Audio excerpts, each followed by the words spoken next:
Hello అందరికీ welcome back to my channel Andhra అమ్మాయి వంటలు వ్లాగులు. సో ఇవాల్టి రెసిపీ ఏంటంటే పాలక్ పనీర్ పరాతా అనమాట.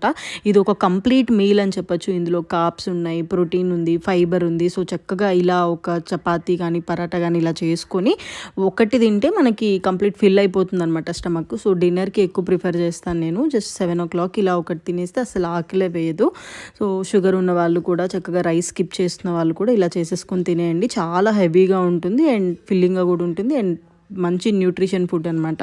సో ఫస్ట్ వచ్చేసరికి పాలకూరని బాయిల్ చేసేసుకొని వేసుకుంటాను నేను ఎప్పుడైనా కూడా. సో డైరెక్ట్గా కూడా వేయచ్చు, అలా వేస్తే నాకు డార్క్ గ్రీన్ కలర్లో ఉంటుంది.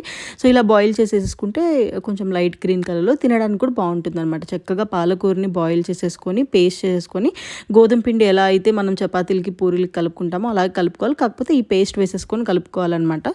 తర్వాత లోపల స్టఫింగ్కి వచ్చేసరికి నేను నిన్న పాలు ఇరిగిపోయినాయి అనమాట. అందులో వచ్చిన పన్నీర్తో చేసుకున్నాను.